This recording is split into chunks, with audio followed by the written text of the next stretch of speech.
Friends, आज का हमारा टॉपिक है police remand under section 167 CrPC. ये टॉपिक बहुत ही इम्पॉर्टेंट है। यहाँ से क्वेश्चन प्रीलिम्स में पूछे जाते हैं, मेंस में पूछे जाते हैं और इंटरव्यू में भी पूछे जाते हैं। आज के टॉपिक में हम डिस्कस करेंगे कि पुलिस ऑफिसर क्या करता है जब इन्वेस्टिगेशन 24 घंटे में कंप्लीट नहीं होती है, पुलिस रिमांड कितने दिन की हो सकती है, अक्यूज को डिफ़ॉल्ट बेल का राइट कब मिलता है, ये डिफ़ॉल्ट बेल का कंसेप्ट क्या है, क्या अक्यूज की प्रेजेंस अभियुक्त की उपस्थिति ज़रूरी है मजिस्ट्रेट के सामने जब मजिस्ट्रेट रिमांड का ऑर्डर देता है, अगर न्यायिक मजिस्ट्रेट उपस्थित ना हो, वो एब्सेंट हो, तो उसकी गैर मौजूदगी में कौन रिमांड का ऑर्डर दे सकता है और कितने दिन का दे सकता है, क्या मजिस्ट्रेट के पास पावर है कि वो इन्वेस्टिगेशन को अन्वेषण को रोकने का आदेश दे सकता है।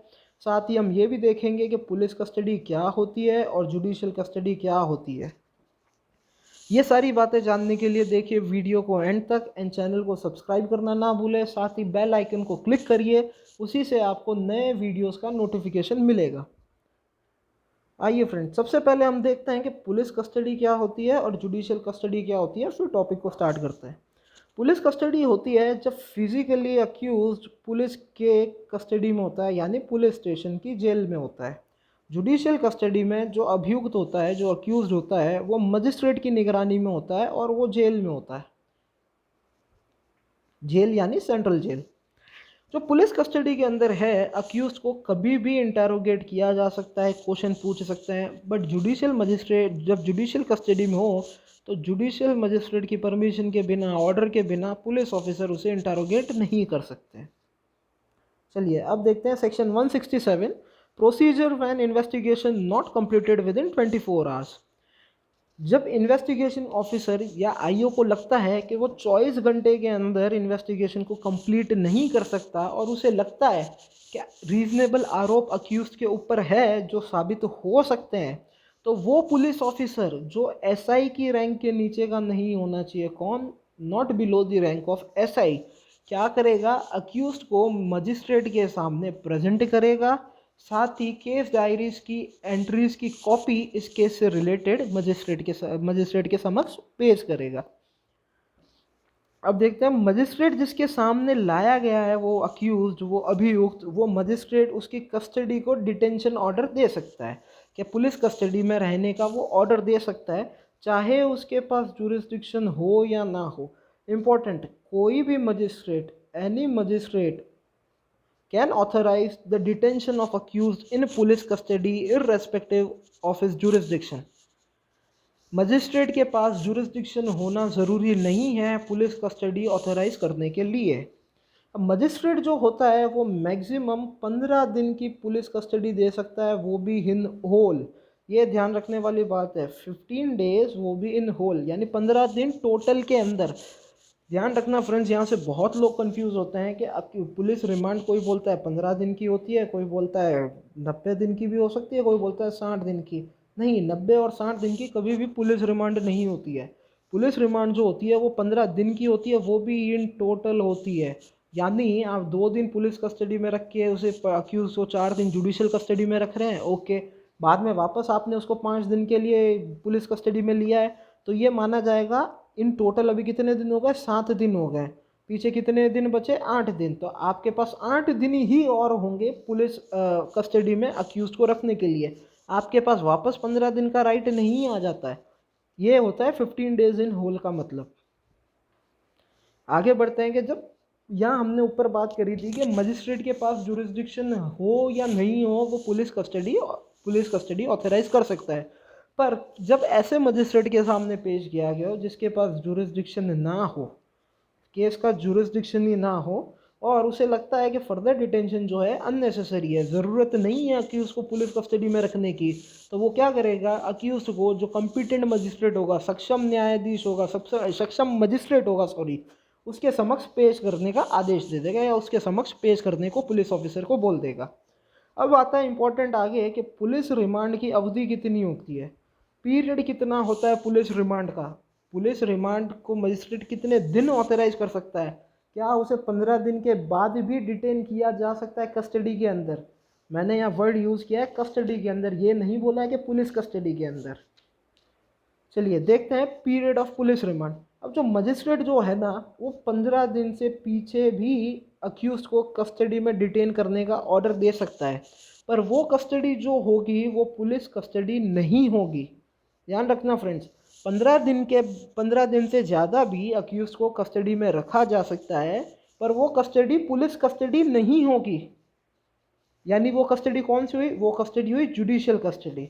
अब वो कस्टडी कितने दिन की हो सकती है? 60 दिन की और 90 दिन की। 90 दिन की उस केस में जब ऑफेंस जो है वो पनिशेबल विद डेथ है, एलआई है, 10 या 10 साल से ज़्यादा की सज़ा का ऑफेंस किया है। 60 दिन तक तब जब ऑफेंस पनिशेबल है 10 साल तक की सज़ा के लिए। ध्यान रखना फ्रेंड्स, पुलिस रिमांड का पीरियड या रिमांड का पीरियड, पुलिस रिमांड का पीरियड कितना होगा? हमेशा होगा 15 दिन। पुलिस रिमांड का पीरियड जो होता है वो 15 दिन से ऊपर नहीं होता है। पर क्या 15 दिन के बाद भी रिमांड बढ़ाई जा सकती है? जी हाँ, बढ़ाई जा सकती है, पर वो रिमांड पुलिस रिमांड नहीं होगी। उसको क्या बोलते हैं? जुडिशियल कस्टडी बोला जाएगा, न्यायिक अभिरक्षा बोला जाएगा। जो कितने दिन की हो सकती है? 60 दिन की, 90 दिन की। 60 दिन की उस केस में जब ऑफेंस 10 साल तक की सज़ा के लिए पनिशेबल है, 90 दिन तब तक जब ऑफेंस 10 साल से ऊपर या 10 साल डेथ या एलआई से पनिशेबल है। अब हम क्वेश्चन दिमाग में आता है, जब 90 और 60 दिन के बाद भी इन्वेस्टिगेशन कंप्लीट नहीं हुआ है, 90 और 60 दिन के बाद भी अगर इन्वेस्टिगेशन कंप्लीट नहीं हुआ है, पुलिस ऑफिसर ने चार्जशीट फाइल नहीं करी है, चालान पेश नहीं किया है, तो अक्यूज का राइट बन जाता है उस मजिस्ट्रेट को बेल पे छोड़ने का। अक्यूज हक से मांग सकता है बेल, हक से जमानत मांगेगा और मजिस्ट्रेट बाउंड है बेल देने को। पर यहाँ पे एक सिचुएशन है, एक प्रॉब्लम यहाँ अराइज होती है जिसको समझना ज़रूरी है कि 90 और 60 दिन के अंदर तो पुलिस ऑफिसर ने चार्जशीट फाइल नहीं करी, तो वेरी 91st डे और 61st डे अक्यूज का राइट तो बन जाता है बेल का। पर इसका मतलब ये नहीं है कि 90 और 60 दिन में अगर चार्जशीट नहीं आई है तो उसे बेल पे छोड़ देंगे, नहीं। बेल पे तभी छोड़ने को बाउंड है मजिस्ट्रेट जब बेल एप्लीकेशन उस अक्यूज ने फाइल करी है और वो बेल बॉन्ड देने को तैयार है। अगर उसने बेल एप्लीकेशन लगाई नहीं 60 और 90 दिन ख़त्म होने के बाद, तो वो कस्टडी कंटिन्यू रहेगी, यानी वो जुडिशियल कस्टडी में रहेगा जब तक वो बेल एप्लीकेशन नहीं लगाता है और बेल बॉन्ड भरने का अपना इंटेंशन शो नहीं करता या फुलफिल नहीं करता है। अब यहाँ इसी जो पॉइंट को है, इसी पॉइंट को बोला जाता है अक्यूज का जो राइट क्रिएट होता है 90 और 60 दिन के बाद बेल मांगने का, उसे बोलते हैं डिफ़ॉल्ट बेल। यही होता है डिफ़ॉल्ट बेल का concept, where accused can claim bail as a matter of right. अब मजिस्ट्रेट जो होगा वो डिटेंशन ऑथराइज्ड अक्यूज की तभी करेगा जब अक्यूज जो है इन पर्सन प्रेजेंट है, यानी अक्यूज का स्वयं कोर्ट में उपस्थित होना ज़रूरी है पुलिस कस्टडी, पुलिस अभिरक्षा में अक्यूज को भेजने के लिए, मजिस्ट्रेट को ऑर्डर देने के लिए। और वो हर बार प्रेजेंट होगा, ऐसा नहीं है कि वो सिर्फ एक बार प्रेजेंट हो पुलिस कस्टडी का ऑर्डर लेने के लिए और बाद में लेना हो तो उसकी प्रेजेंस ज़रूरी नहीं है। नहीं, ऐसा नहीं है, अक्यूज की प्रेजेंस हर बार ज़रूरी है पुलिस कस्टडी का ऑर्डर अगर मजिस्ट्रेट देता है तो। पर जुडिशियल कस्टडी के केस में ऐसा नहीं है, जुडिशियल कस्टडी का ऑर्डर बिना इन पर्सन प्रेजेंट हुए भी हो सकता है, यानी उसको वीडियो इलेक्ट्रॉनिक मोड के थ्रू भी उसको प्रेजेंट किया जा सकता है। अब यहाँ पे एक चीज़ हम और देखते हैं कि जो आया है बहुत से केसेस के लिए कि जो ये 90 पीरियड है, 60 पीरियड है, 15 पीरियड है, ये कॉन्सेप्ट हम, ये टाइम पीरियड जो है वो हम कैलकुलेट कैसे करेंगे कि लिमिटेशन पीरियड इनका स्टार्ट कैसे होगा। तो जो 90 और 60 डेज़ का अपन लिमिटेशन पीरियड है या 15 डेज़ का लिमिटेशन पीरियड है, ये from the date of remand order calculate होगा, ना कि date of arrest. Important point है, डेट ऑफ अरेस्ट से कैलकुलेट नहीं होता है remand period, date of remand time date of remand order से होता है। अक्यूज को हम अरेस्ट करके लाए, अक्यूज को पुलिस ऑफिसर ने अरेस्ट किया, तो वो 24 घंटे जो अपनी कस्टडी में रखता है, 24 घंटे जो अपनी कस्टडी में रखता है वो रिमांड के पीरियड में काउंट नहीं होता है, वो रिमांड के पीरियड में काउंट नहीं होता है अनलेस रिमांड ऑर्डर उस टेन्योर के दौरान नहीं हुआ है तो। दूसरा पॉइंट हम देखते हैं कि जिस दिन रिमांड ऑर्डर दिया गया है, the day on which remand is granted is to be excluded, यानी जिस दिन रिमांड दिया है उस दिन भी आपको वो छोड़ना होगा। इसीलिए हम कह रहे थे कि जो 24 घंटे के अंदर अक्यूज को पुलिस ऑफिसर पुलिस कस्टडी में अपनी कस्टडी में रखता है वो एक्सक्लूड कर लिया जाता है, वो दिन काउंट नहीं होता है, क्योंकि 24 घंटे के अंदर तो सेक्शन 57 के अंदर मजिस्ट्रेट के सामने उसको प्रेजेंट करना ही है और मजिस्ट्रेट फर्दर कस्टडी उसकी ऑथराइज करता है तो हमें वो दिन एक्सक्लूड करना पड़ेगा पुलिस रिमांड से। साथ ही केस में आया था CBI Delhi versus Kulkarni case में कि पुलिस कस्टडी जो होती है ना वो पहले 15 दिन के इन्वेस्टिगेशन के दौरान ही हो सकती है, इसके बाद कभी भी पुलिस कस्टडी नहीं हो सकती है 15 दिन के बाद।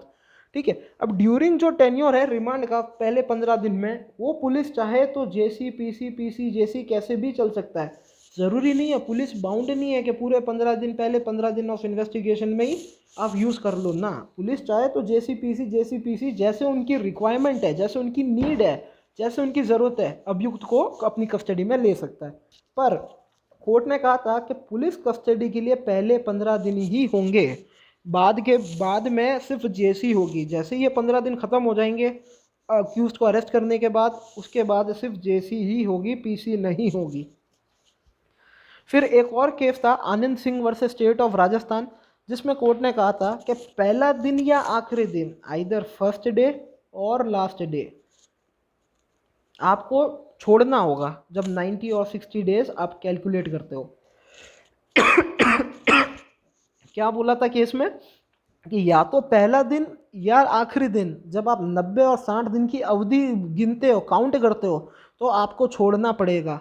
और अगर चार्जशीट फाइल हो गई है 90 और 60वें दिन ही, काम का पॉइंट है, अगर चार्जशीट फाइल हो गई है 90 और 60वें दिन ही, तो जो अक्यूज का डिफ़ॉल्ट बेल का राइट है वो नहीं उत्पन्न होता है, वो एग्जिस्ट ही नहीं करता, वो अराइज ही नहीं करता है, क्योंकि चार्जशीट 90 और 60 डेज़ के अंदर 90 डे या 60 डे में फाइल हो चुकी है। चलिए अब आगे हम देखते हैं इसी में साथ में कि मजिस्ट्रेट जो है, सेकंड क्लास मजिस्ट्रेट जो है, क्या वो ऑथराइज कर सकता है डिटेंशन, पुलिस रिमांड क्या सेकंड क्लास मजिस्ट्रेट दे सकता है? तो नहीं, सेकंड क्लास मजिस्ट्रेट जो है वो डिटेंशन ऑथराइज नहीं कर सकता पुलिस कस्टडी का, अनलेस उसे हाई कोर्ट ने एम्पावर नहीं किया है तो। और जो वुमेन की कस्टडी कभी होती है 18 साल के नीचे की, तो वो कभी भी पुलिस कस्टडी यानी पुलिस स्टेशन में उसे नहीं रखा जाएगा, उसे हमेशा या तो रिमांड होम में रखा जाएगा या रिकॉग्नाइज सोशल इंस्टीट्यूशंस में ही रखा जाएगा। अब आगे हमारा पॉइंट है, देखते हैं कि मजिस्ट्रेट की, जुडिशियल मजिस्ट्रेट की एब्सेंस में कौन पुलिस रिमांड ग्रांट कर सकता है और कितने दिन की ग्रांट कर सकता है। जब न्यायिक मजिस्ट्रेट उपस्थित ना हो तो जो अक्यूज को है एग्जीक्यूटिव मजिस्ट्रेट के सामने लेके जाया जाएगा और एग्जीक्यूटिव मजिस्ट्रेट पुलिस कस्टडी या पुलिस रिमांड ऑथराइज कर सकता है रीज़न रिकॉर्ड करने के बाद। रीज़न रिकॉर्ड करने के बाद 7 दिन से ज़्यादा नहीं दे सकता है, ध्यान रखना। एग्जीक्यूटिव मजिस्ट्रेट कितने दिन की दे सकता है? 7 दिन तक ही दे सकता है, 7 दिन से ज़्यादा नहीं दे सकता है। जुडिशियल मजिस्ट्रेट कितने दिन की दे सकता है? 15 दिन की ही दे सकता है, 15 दिन से ज़्यादा नहीं दे सकता है। पर जब जुडिशियल मजिस्ट्रेट प्रेजेंट नहीं है तब एग्जीक्यूटिव मजिस्ट्रेट के सामने लेके जाएंगे, जो सिर्फ 7 दिन की ही पुलिस कस्टडी दे सकता है। अब सेकंड पॉइंट पे आते हैं कि after the expiry of said period authorised by executive magistrate ही shall be released on bail unless further detention is authorised by competent magistrate.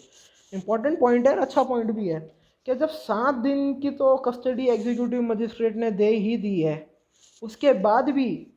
उसके बाद भी जुडिशियल मजिस्ट्रेट प्रेजेंट नहीं है, उसके बाद भी जुडिशियल मजिस्ट्रेट जो है प्रेजेंट नहीं है, तो उसको बेल पे छोड़ना पड़ेगा।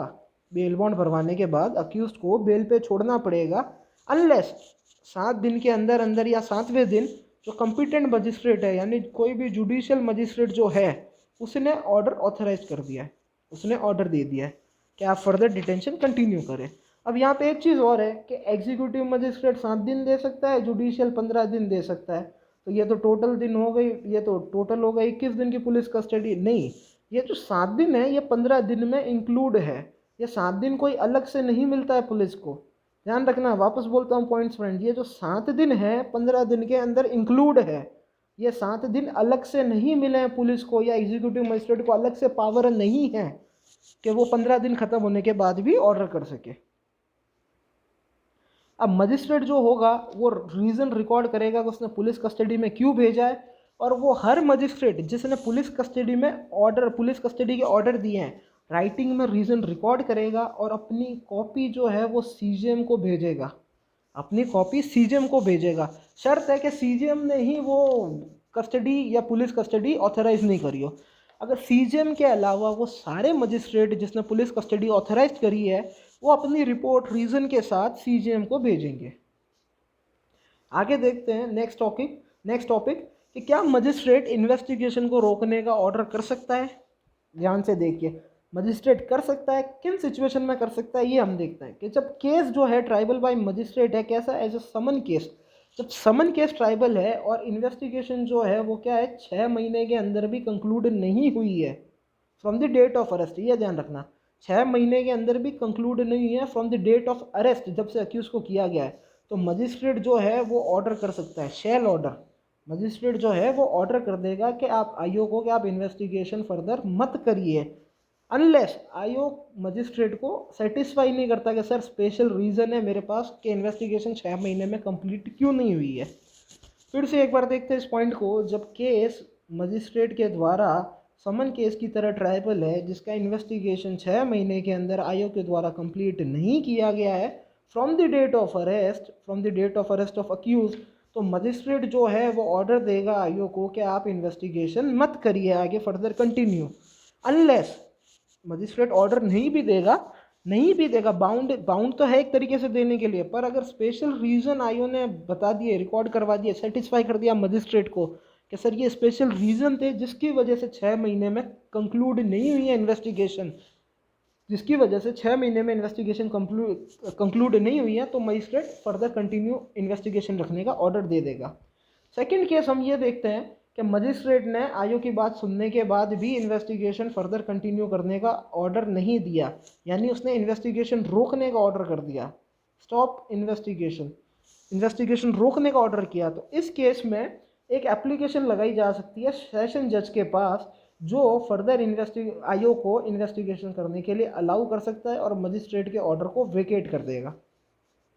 अगर मजिस्ट्रेट ने स्टॉप कर दिया है प्रोसीडिंग करने को, आयोग को इन्वेस्टिगेशन करने से रोकने के लिए मना कर दिया है, तो उसके बाद भी एक एप्लीकेशन लगाई जा सकती है सेशन जज के पास जो फर्दर आयोग को ऑर्डर देगा कि आप इन्वेस्टिगेशन कंटिन्यू रखिए और मजिस्ट्रेट के ऑर्डर को वेकेट कर देगा। तो ये था फ्रेंड्स हमारे आज के सारे टॉपिक जो हमने देखे। आज के टॉपिक में हमने क्या क्या देखा कि पुलिस रिमांड कितने दिन की हो सकती है, पुलिस रिमांड कितने टाइम की कब से काउंट होती है, ये 15 डेज़ का कॉन्सेप्ट क्या है, 90 और 16 डेज़ का कॉन्सेप्ट क्या है, पुलिस कस्टडी क्या है, जुडिशियल कस्टडी क्या है, क्या एग्जीक्यूटिव मजिस्ट्रेट जो 7 दिन की पुलिस कस्टडी ग्रांट करने का ऑथराइज्ड है क्या वो 15 डेज़ के अंदर इंक्लूड है या सेपरेटेड डेज़ है काउंट करने के लिए, और क्या पुलिस ऑफिसर की इन्वेस्टिगेशन रोकने का मजिस्ट्रेट ऑर्डर कर सकता है, तो किस केस में कर सकता है, उसका ऑर्डर चैलेंज कहाँ पे किया जा सकता है। Thank you friends, I hope कि आपको वीडियो पसंद आया हो, तो इसको प्लीज़ शेयर करिए और चैनल को सब्सक्राइब करना ना भूलें और बेल आइकन पे क्लिक ज़रूर करिए। Thank you, have a good day.